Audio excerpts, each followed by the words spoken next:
안녕하세요. 마음속에 오래 묻어둔 이야기, 그리고 누군가에게는 위로가 되고 누군가에게는 용기가 될 이야기를 전해드리는 사연 사연 라디오입니다. 오늘 사연은 시어머니가 손녀를 봐주겠다며 직접 올라오면서 시작됩니다. 가족을 믿었고 감사한 마음으로 최선을 다했지만 어느 순간 동네에서는, 물론 시댁 식구들 사이에서도 돈 한 푼 안 주고 시어머니를 부려먹는 파렴치한 며느리라는 소문이 퍼지기 시작했는데요. 그런데 그 모든 소문의 시작이 가장 믿었던 사람의 거짓말이었다는 사실이 밝혀지면서 상황은 완전히 뒤집히게 됩니다. 과연 무슨 일이 있었던 걸까요? 지금부터 함께 들어보겠습니다. 안녕하세요. 저는 결혼한 지 9년 된 평범한 직장인이에요. 곧 초등학교에 들어가는 딸아이 하나를 키우며 남편과 맞벌이를 하고 있습니다. 오늘 들려드릴 이야기는 저희 집에 아이를 봐주겠다며 들어왔던 시어머니 때문에 제가 동네에서는 물론이고 시댁 식구들 사이에서도 파렴치한 며느리로 낙인 찍혔던 이야기예요. 그런데 그 모든 게 시어머니의 거짓말이었다는 사실이 밝혀진 순간 가장 크게 무너진 사람은 다름 아닌 시어머니 본인이었습니다. 결혼 초반만 해도 저는 시어머니와 크게 부딪힐 일이 없었어요. 시댁은 부산에 있었고 저희는 서울에서 신혼생활을 시작했기 때문에 명절이나 집안 행사 때만 얼굴을 보는 정도였어요. 그래서 주변에서는 시댁 스트레스가 없는 며느리라며 부러워하기도 했습니다. 저 역시 그렇게 생각했어요. 가까이 살지 않는 것만으로도 서로 예의를 지킬 수 있다고 믿었고 적당한 거리가 오히려 좋은 관계를 만든다고 생각했습니다. 그러던 어느 날 제 인생이 조금씩 달라지기 시작했어요. 저는 대기업에 다니고 있었고 몇 달 전 승진까지 하면서 책임도 커졌고 연봉도 많이 올랐어요. 남편도 직장을 다니고 있어서 경제적으로는 부족함 없이 살고 있었지만 대신 둘 다 아침 일찍 출근하고 저녁 늦게 퇴근하는 생활이 반복됐습니다. 그동안 저희 부부가 마음 놓고 일할 수 있었던 건 친정엄마 덕분이었어요. 친정엄마는 매일 아침 저희 집에 오셔서 손녀를 학교 보내기 전까지 챙겨주시고 학교 시간에 맞춰 데려와 간식과 저녁까지 챙겨주셨어요. 숙제도 같이 봐주시고 놀이터도 데려가 주시면서 사실상 아이를 함께 키워주셨습니다. 그래서 저는 월급을 받으면 가장 먼저 친정엄마께 감사의 마음으로 생활비를 보내드렸어요. 엄마는 처음에는 한사코 받지 않으려 하셨지만 손녀를 위해 쓰겠다며 겨우 받아주셨고 저 역시 당연한 일이라고 생각했습니다. 그런데 평범했던 일상이 하루아침에 무너졌어요. 며칠 전 친정엄마께서 계단에서 발을 헛디디시는 사고가 났어요. 다행히 생명에는 지장이 없었지만 다리와 허리를 크게 다치셔서 당분간은 거동조차 쉽지 않은 상황이 됐습니다. 병원에서 의사 선생님도 최소 몇 달은 절대 무리하면 안 된다고 하셨고 엄마는 가장 먼저 손녀 걱정을 하셨어요. 미안하다는 말을 계속하시는데 오히려 제가 더 죄송했어요. 그동안 엄마에게 너무 많은 걸 의지했다는 생각이 들었거든요. 그날부터 저와 남편은 급하게 아이 돌봄 선생님을 알아보기 시작했습니다. 회사까지 편도로 1시간 넘게 걸리는 저는 도저히 직접 등하교를 시킬 수 없는 상황이었고 남편 역시 출퇴근 시간이 일정하지 않아 현실적으로 불가능했어요. 여러 업체에 문의를 넣었고 조건이 맞는 분을 어렵게 찾고 있었는데 예상치 못한 전화 한 통이 걸려왔습니다. 전화의 주인공은 부산에 계시는 시어머니였어요. 친정엄마가 다쳤다는 소식을 들었다며 걱정부터 하셨습니다. 순간 저는 고마운 마음이 들었어요. 그런데 잠시 뒤 시어머니는 의외의 이야기를 꺼내셨습니다. 사람을 구하지 말고 본인이 서울로 올라오겠다고 하셨어요. 어차피 부산에서는 아버님과 둘이 지내는 게 답답했고 손녀도 보고 싶었으니 이참에 저희 집에서 지내면서 아이를 봐주겠다고 하셨습니다. 저는 처음에는 괜찮다고 말씀드렸어요. 아무리 가족이라도 오랫동안 함께 사는 건 쉽지 않다는 걸 알고 있었고 시어머니도 부산에서 하시던 일이 있으셨기 때문입니다. 그런데 시어머니는 본인이 일을 그만두고 올라오는 거라며 조건 하나만 들어달라고 하셨습니다. 원래 친정엄마께 드리던 돈이 있었으니 자신에게도 월급을 주면 된다는 말씀이었어요. 저는 당연히 그 정도는 생각하고 있었다고 말씀드렸습니다. 그런데 이어진 이야기에 조금 놀랐어요. 시어머니는 부산에서 받던 월급이 300만 원 정도였다며 그 정도는 받을 수 있겠냐고 물으셨습니다. 솔직히 조금 부담스러웠어요. 저희가 알아보던 전문 아이 돌봄 선생님도 월 200만 원 정도였기 때문입니다. 그래서 그 사실을 조심스럽게 말씀드리자 시어머니는 한참을 생각하시더니 손녀를 위해 양보하겠다며 250만 원만 달라고 하셨습니다. 거기에 식사도 직접 챙기고 집안일까지 도와주겠다는 말씀까지 덧붙이셨습니다.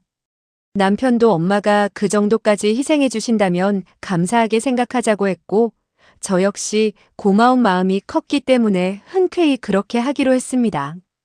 그때까지만 해도 저는 그 선택이 앞으로 저를 동네에서 가장 못된 며느리로 만들 줄은 상상도 하지 못했습니다.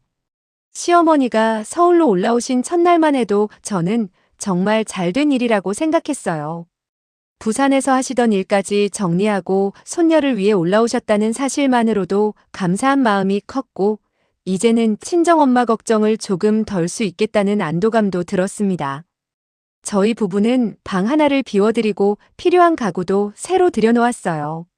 생활하시는데 불편함이 없도록 준비했고, 약속했던 대로 매달 250만 원을 시어머니 통장으로 보내드리기 시작했습니다.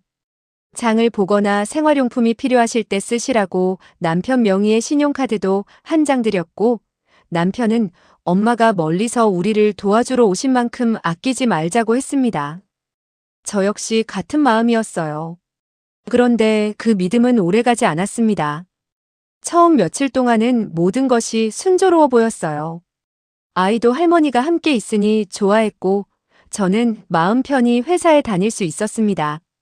그런데 시간이 조금 지나자 이상한 일들이 하나둘씩 생기기 시작했어요. 어느 날 점심시간쯤 시어머니에게 전화가 왔는데 갑자기 친구분들과 약속이 생겼으니 오늘은 아이를 직접 데려오라는 말씀이었어요. 급하게 연차를 쓰고 회사를 나와 아이를 데려왔는데 죄송하다는 말보다 어쩔 수 없었다는 이야기만 하셨습니다. 처음에는 사람이다 보니 그럴 수도 있다고 생각했어요. 하지만 그런 일이 한 번으로 끝나지 않았습니다. 평일에도 경로당에서 친해진 분들과 나들이를 간다며 연락이 왔고, 꽃구경을 간다고 하시고, 맛집을 간다고 하시고, 바람을 쐬고 오겠다고 하시는 날이 점점 많아졌어요. 결국 저는 한 달 사이 연차와 반차를 여러 번 사용해야 했고, 회사에서도 아이 때문에 자꾸 자리를 비우는 직원이라는 시선을 받기 시작했습니다. 승진한 지 얼마 되지 않아 중요한 프로젝트를 맡고 있었는데 일정까지 조정해야 하는 일이 생기니 스트레스가 점점 커졌어요. 그래도 저는 참고 넘어갔습니다. 부산에서 올라와 낯선 곳에서 생활하시니 답답하실 수도 있다고 스스로를 설득했어요. 그런데 가장 속상했던 건 아이였습니다. 어느 날 목욕을 시키는데 아이 몸이 눈에 띄게 야위어 있는 게 보였어요. 볼살도 빠지고 밥을 잘 먹지 않았냐고 물어보니 아이는 할머니가 채소를 많이 먹어야 건강하다고 해서 고기는 거의 안 먹었다고 말했습니다. 순간 마음이 철렁 내려앉았어요. 다음 날 퇴근 후 조심스럽게 시어머니께 아이는 성장기라 고기 반찬도 자주 해주셨으면 좋겠다고 말씀드렸습니다. 그랬더니 시어머니는 고기는 몸에 안 좋고 채소가 훨씬 건강하다며 본인도 다이어트를 해야 해서 고기 요리는 하지 않겠다고 단호하게 말씀하셨습니다. 저는 더 이상 말씀드리지 않았어요. 대신 주말마다 아이가 먹을 고기를 직접 사와서 갈비도 재워놓고 불고기도 만들어 냉장고에 넣어두었습니다. 그런데 이상한 일이 또 생겼어요. 월요일이 되면 아이가 먹으라고 해둔 고기 반찬이 대부분 사라져 있는 겁니다. 처음에는 남편이 먹었나 싶었는데 남편은 야근이 많아 집에서 식사를 거의 하지 않았어요. 나중에는 주말 점심에 우연히 보게 됐습니다. 아이는 밥 한 공기를 먹기도 전에 배부르다며 일어났는데 시어머니는 제가 만들어둔 갈비와 불고기를 누구보다 맛있게 드시고 계셨어요. 고기는 몸에 안 좋다고 하시던 분이 가장 많이 드시는 모습을 보니 허탈한 웃음밖에 나오지 않았습니다. 그렇게 몇 달이 흘렀습니다. 저는 회사와 집을 오가며 점점 지쳐갔고 아이는 친정엄마를 자주 찾기 시작했어요. 병원에 계신 친정엄마는 오히려 저를 위로하시며 조금만 더 참으라고 하셨습니다. 그때까지만 해도 저는 정말 조금만 더 버티면 괜찮아질 거라고 믿었습니다. 그러던 어느 토요일 아이와 함께 장을 보러 대형마트에 갔다가 제 인생에서 잊지 못할 일을 겪게 됐습니다. 장을 거의 다 보고 계산대로 가는데 연세가 꽤 있어 보이는 한 어르신이 저를 유심히 바라보시더니 다가오셨습니다. 혹시 누구 며느리 아니냐며 시어머니 성함을 말씀하시길래 맞다고 대답했어요. 그러자 그분 표정이 갑자기 굳어졌습니다. 어르신은 저를 보며 사람이 그러면 안 된다고 하셨습니다. 돈 좀 번다고 시어머니를 부려먹고 손녀를 공짜로 봐주는데 생활비 한 푼도 안 주고 주말에도 쉬지 못하게 집안일까지 시킨다는데 그렇게 살면 벌 받는다고 말씀하셨습니다. 갑작스러운 이야기에 저는 귀를 의심했습니다. 주변 사람들도 하나둘 시선을 보내기 시작했고 얼굴이 순식간에 화끈거렸습니다. 저는 침착하게 휴대전화를 꺼냈습니다. 그리고 매달 시어머니께 250만 원씩 이체한 내역을 하나하나 보여드렸어요. 생활비 명목으로 추가로 드린 돈과 카드 사용 내역도 함께 보여드렸습니다. 혹시 괜찮으시다면 연락처를 알려달라고 말씀드렸습니다. 제가 이 자료를 보내드릴 테니 동네에 퍼진 오해를 꼭 바로잡아달라고 부탁드렸어요. 그제야 어르신 얼굴이 새하얗게 변했습니다. 자신도 시어머니 말씀만 듣고 믿었다며 이런 줄은 전혀 몰랐다고 계속 미안하다고 하셨습니다. 그런데 그 한마디가 오히려 저를 더 무너지게 만들었습니다. 저를 모르는 사람들까지 이미 저는 돈 한 푼 안 주고 시어머니를 부려먹는 나쁜 며느리로 알고 있었던 겁니다. 마트에서 집으로 돌아오는 길 내내 손이 떨렸습니다. 화가 난다기보다 너무 억울했습니다. 저는 약속한 돈을 단 한 번도 늦게 드린 적이 없었고 생활비도 따로 드렸고 감사한 마음으로 모시고 있었는데 뒤에서는 전혀 다른 이야기를 하고 다녔던 것이었습니다. 하지만 저는 그날도 바로 따지지 않았습니다. 혹시 오해가 있었던 건 아닐까, 한 번쯤은 설명을 들어봐야 하지 않을까 하는 마음이 남아있었기 때문입니다. 그런데 저는 일주일도 지나지 않아 시어머니의 거짓말이 동네 사람들만이 아니라 시댁 식구들에게까지 얼마나 크게 퍼져 있는지 알게 되었고 그날 이후 더 이상 참을 이유가 없어졌습니다.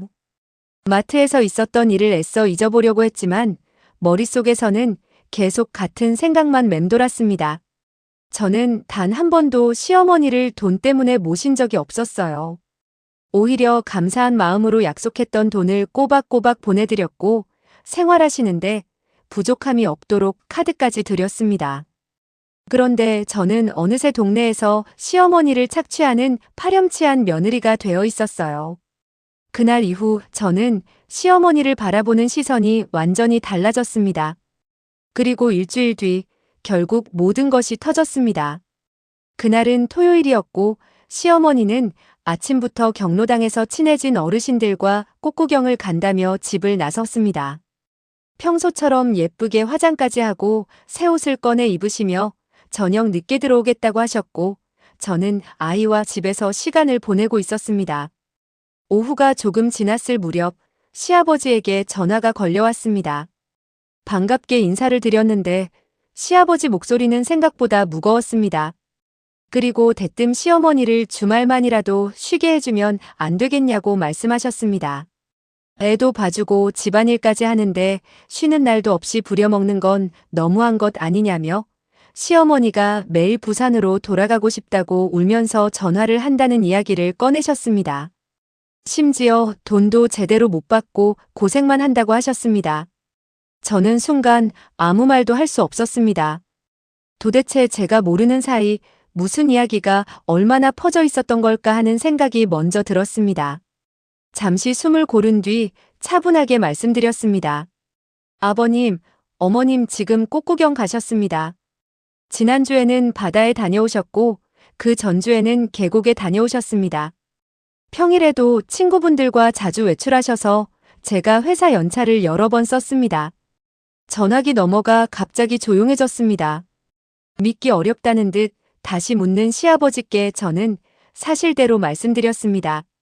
주말마다 산이며 바다며 여행을 다니셨고 평일에도 자주 외출하셨으며 매달 250만 원을 보내드리고 생활비까지 따로 드리고 있다고 말했습니다. 시아버지는 한동안 아무 말씀도 하지 않으셨습니다. 그러더니 짧게 알겠다고만 말씀하시고 전화를 끊으셨습니다.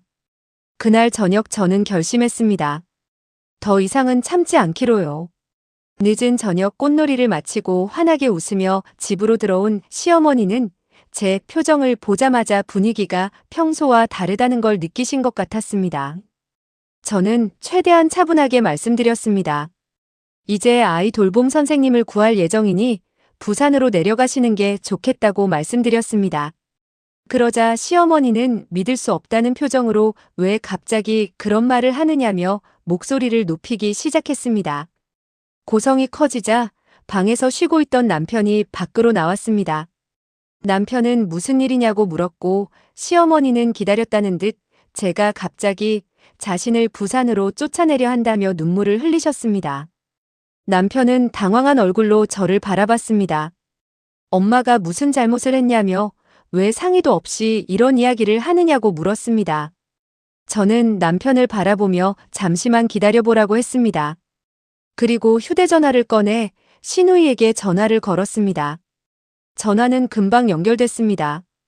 그런데 인사도 하기 전에 시누이는 화가 잔뜩 난 목소리로 오히려 저를 나무라기 시작했습니다. 엄마가 그렇게 힘들게 애를 봐주는데 사람을 너무 심하게 부려먹는 것 아니냐고 했습니다. 돈도 못 받으면서 고생하는 엄마를 생각하면 너무 화가 난다고 했습니다. 엄마가 언니에게 말하지 말라고 해서 참았지만 더는 못 참겠다는 이야기까지 했습니다. 저는 조용히 말을 끊었습니다. 그리고 방금 시누이 휴대전화로 몇 장의 사진을 보냈다고 말씀드렸습니다. 잠시만 확인해 달라고 했습니다. 잠시 뒤 전화기 넘어가 조용해졌습니다. 시누이는 아무 말도 하지 않았습니다. 보낸 것은 지난 몇 달 동안 시어머니께 이체했던 통장 내역이었습니다.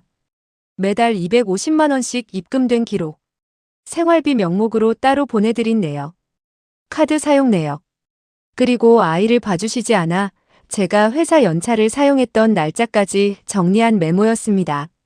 몇 초 동안 아무 말도 없던 시누이는 떨리는 목소리로 엄마가 돈이 없어서 힘들다고 해서 자신도 매달 용돈을 보내드렸다고 말했습니다. 저는 조용히 말씀드렸습니다. 어머님은 저희에게 월급을 받고 계셨고 생활비도 따로 받아가셨습니다. 그런데도 가족들에게는 한 푼도 못 받는다고 말씀하고 다니셨습니다. 전화기 너머에서 긴 한숨이 들렸습니다. 그 순간 거실은 숨소리조차 들릴 만큼 조용했습니다. 남편은 아무 말 없이 시어머니만 바라보고 있었습니다. 그리고 천천히 시선을 돌려 어머니에게 물었습니다. 사실이냐고. 시어머니는 처음에는 오해라고 하셨습니다. 그러다가 가족들이 걱정할까봐 조금 과장해서 말한 것뿐이라고 하셨습니다. 하지만 이미 너무 많은 거짓말이 드러난 뒤였습니다. 남편은 화를 참지 못했습니다. 돈은 돈대로 받아가시고 우리 가족 욕은 욕대로 먹게 만들었냐며 목소리를 높였습니다. 내 아내가 동네에서 파렴치한 사람 취급을 받았는데 그게 과장이냐고 했습니다. 그리고 단호하게 말씀했습니다. 당장 짐 싸서 부산으로 내려가시라고. 시어머니는 울면서 미안하다고 했지만 남편은 이번만큼은 물러서지 않았습니다. 결국 그날 밤 시어머니는 짐을 챙겨 부산으로 내려가셨습니다. 그런데 이야기는 거기서 끝나지 않았습니다. 부산에 도착한 뒤 시아버지가 다시 전화를 하셨습니다. 아무리 그래도 사람을 그렇게 보내는 건 너무한 것 아니냐고 조심스럽게 말씀하셨습니다. 그 순간 남편이 제 손에서 휴대전화를 가져갔습니다. 그리고 단호한 목소리로 말씀했습니다.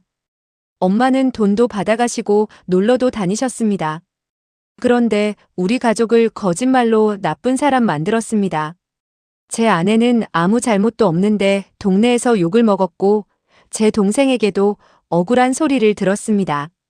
이런 상황인데 부산으로 내려가는 게 잘못된 거냐고 했습니다. 그리고 한마디를 덧붙였습니다. 앞으로도 또 이런 거짓말을 하고 다니시면 우리 가족은 부산에 내려가지 않겠다고 말했습니다. 며칠 뒤 예상치 못한 손님이 찾아왔습니다. 시누이와 시아버지, 그리고 시어머니였습니다. 거실에 들어오자마자 시누이는 먼저 저를 향해 고개를 숙였습니다.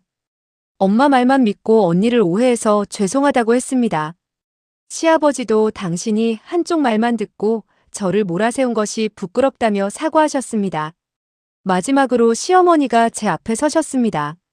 한참 동안 아무 말도 하지 못하시다가 다시는 거짓말하지 않겠다고 괜히 인정받고 싶어서 없는 이야기를 만들었다고 말씀하셨습니다. 심지어 그동안 받았던 돈 일부를 돌려드리겠다고 봉투를 내미셨습니다. 저는 그 봉투를 다시 밀어드렸습니다. 돈은 괜찮다고 말씀드렸습니다.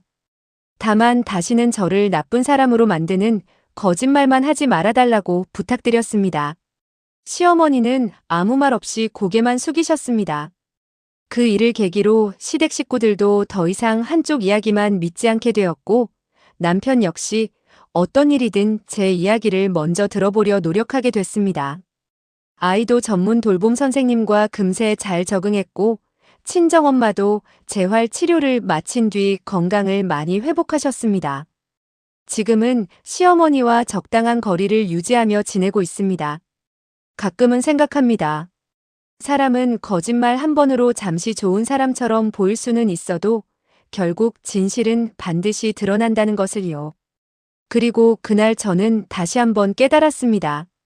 가족이라는 이름으로 참기만 하는 것이 정답은 아니라는 사실을요.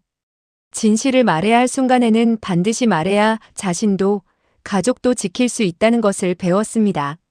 오늘 제 이야기가 비슷한 고민을 하고 계신 분들께 작은 용기가 되었으면 좋겠습니다. 정말 감사합니다. 오늘 사연 어떻게 들으셨나요?